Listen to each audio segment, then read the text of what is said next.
It's pretty easy to get caught up in the idea that head voice, chest voice, mixed voice, registers are the key to improving your singing voice and fixing the issues that you've been experiencing with your singing voice. You've been bringing your head voice down, you've been bringing your chest voice up, you've been trying to find mixed voice using funny sounds and funny exercises, and maybe you've found a connection there. That's really great. On a fundamental level, that's fantastic.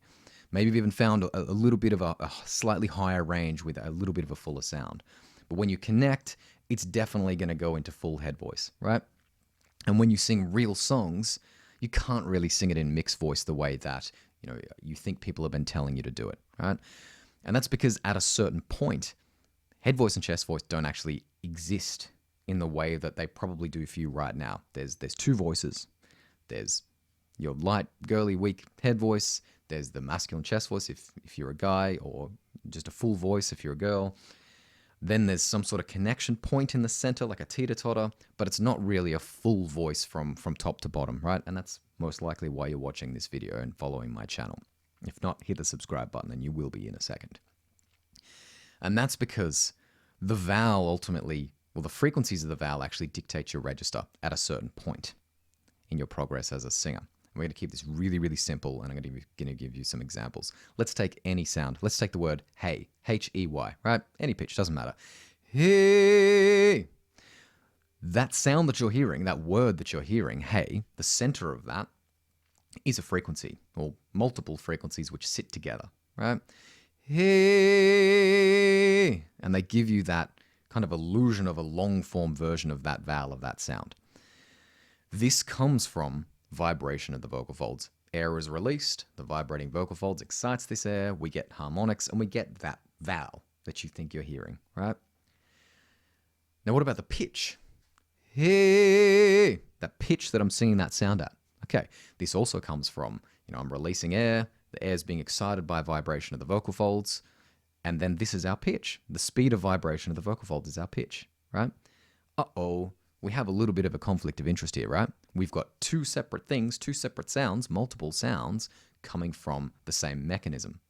Now, when we start changing the vibration of the vocal folds and we change our pitch, you can't really sing the same vowel or sing that same color of vowel because the frequencies change, right? That vowel is no longer going to exist because it's a chest voice vowel. So if I try and sing higher with that sound and I sing it, hey, the way that I'm singing it there, the way that I would speak it, you're going to see what happens, right? Hey. I mean, it doesn't break up that bad. You're probably thinking, man, you just went to head voice there. Not really. Not really. My pitch raised, my pitch went up, and then the frequencies that were making that vowel no longer exist within my harmonics. So there's no overtone there of that vowel and that sound. This is vowel modification in a nutshell. So if I want to sing that sound fuller, people go down one of two paths. They either do what I just did and they put precedence of the pitch over the quality of the vowel, and then they start reaching for the mixed voice exercises thinking that that's going to give them the strength to then sing higher with mixed voice. Never happens. Never going to happen. Or they put precedence of the pronunciation of the word over the pitch and they start going, hey. I'm sure that sound is pretty familiar to you guys out there that like rock, right? The kind of Eddie Vedder sound. This is how I used to sing everything. I used to shout everything kind of in my chest voice. If I alter the frequencies of that vowel by modifying my vowel and modifying the space, hey,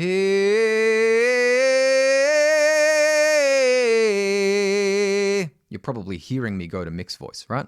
Well, not really. All I did was find a space for the vowel and a color of vowel which fits the change of the frequencies of the pitch, right?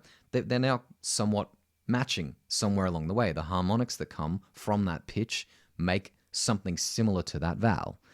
If you take it higher, it's exactly the same thing. Let me give you an example in a real song, right? Because that's what it's all about. You've got to get away from exercises at a certain point and start singing songs because it really lays bare what you can and can't do outside, funny sounds and monkey sounds, that kind of thing, right? Say we're singing a song, right? We stand confused on our times, can't break away from our crimes. This is the world, you have no choice, now we're gone. Cue the greatest rock riff ever. Actually, pretty much every riff from those first few Warrior Soul records is mind-boggling, amazing, right? That's pretty fucking high for me to sing, especially with a rock tone like that, right? You might call that mixed voice, you might call that high chest voice. It doesn't really matter. It's none of those things, and it's all of those things. What's allowing me to sing in that range, especially with a kind of powerful rocky sound like that, is the vowel. All I'm doing is finding the right color of vowel which meets that range. So again, as I've demonstrated before, the way that I used to sing all of this stuff, we stand confused on hard times, or even lower, can break away from our crimes. It's the way that I used to sing stuff. And superficially, that might sound nice, but again, in context of a rock band or singing the actual song or in a recording studio, it sounds wacky. It's not the right register, it's not the right pitch for these songs, right? So if I want to sing this in the original key, and Corey Clark used to sing really freaking high all the time and live in that range, I have to find the right character. So a lot of people, and I'm kind of singing part of the harmony there because the actual vocal line doesn't go that high, but like, say I'm singing that, right? Can't break away from our crimes. And you're getting that kind of cartoony, funny sound, right? And you're just like, I can't take my chest voice that high. I can't find my mixed voice there. I can't do my funny mixed voice sounds to find that. And that's because your vowel doesn't match the pitch that you're singing and the harmonics that are coming from the pitch you're singing. So what we need to do, let's pick any sound. Let's go with from. That's a trouble sound for someone with my accent in my voice, right? If I sing kind of a classical sound, that vowel is not going to go that high because that's not within my natural character as a singer. A much better choice for that sound in a rock setting, in a more contemporary setting or a pop setting would be an from, arm. So Corey's an American, so it's slightly Americanized in the way that he sings, right? So what we got to do is find the right character of that more appropriate vowel. So if I just try and sing that vocal line and I just sing even though it's a more appropriate choice, it's way too fucking high for me. I can't sing that high with that vowel. It's a chest voice vowel. This is what I used to do. And that was that second example, the more Eddie Vedder style roaring where I'm putting precedence of the word over the pitch, right? So the problem that people have with singing higher in a chesty mix, again, one of my least favorite terms out there, is that they excessively try and open as they ascend. And I know you think you've heard someone say that you need to sing with an open throat, right? And you're physically trying to open your throat. That's not what Lagola aperta means. It means singing free of constriction, if it's not a literal translation, right? Go on Google search and look at vowel modification chart. Look at any of them. Hundreds will come up most likely. And you will see every single one of them will tell you to sing a closed vowel as you ascend, right? Closed vowel. I, closed vowel. This is the key to singing higher. We don't physically open when we sing. We need to find that right color and that right frequency, and bringing in that space to make that narrowed vowel lets our higher frequencies ring out.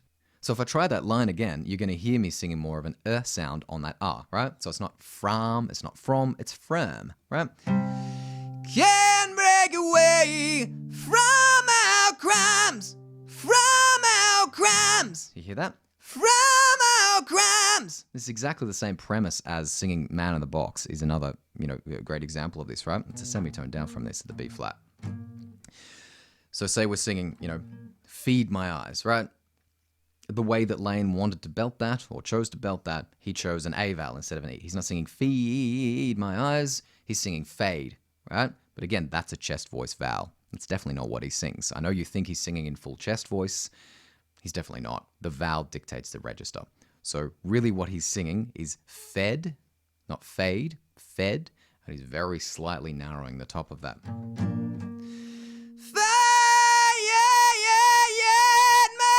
Eyes. You hear that kind of sound? You hear how my vowel is really controlling my register, especially in this kind of fuller sound up the top? You need to learn to sing your vowels correctly if you want to sing higher in mixed voice. Yes, of course, you can use head voice sounds to find your space and find your vowel and bring things down and connect them, but you're not really building muscle in the way that you probably think you are by working on registration in this way. You need to sing your vowel sounds correctly, and at the end of the day, the frequencies of the vowel are actually what create your register. And this is why you're having so much trouble. You've spent all this time head voice, chest voice, mixed voice, donkey sounds, whatever it is, ma, a couple of Hail Marys. You might get a couple of sounds better, but when you throw so many words at your voice, you don't actually know how to do it. Your behavior hasn't changed as a singer, so you haven't really learned anything outside of those exercises and those sounds. So you really need to learn your vowels properly. There's a link down below if you want me to show you how to do it. There's some free training there, free video. There's a blueprint thingamajiggy there that I put together, much more articulate than I am when I'm saying that has all of these vowels in there. Has all of these instructions in there. Yes, even the instructions for the closed vowel, all of that. There's a vowel modification training video that goes with it. It's all free. Click it if you want. Don't click it if you don't want. It's totally fine. Singing is not about head voice and chest voice at a certain point. It's really about how appropriate the frequencies within the vowel you are singing matches the register that you're singing. So your pitch and your vowel and your register are actually all linked by frequencies. Learn to do this better and you will no longer struggle as a singer to sing high notes. Hit that subscribe button if you haven't already. Check out the free training down below and we'll talk soon.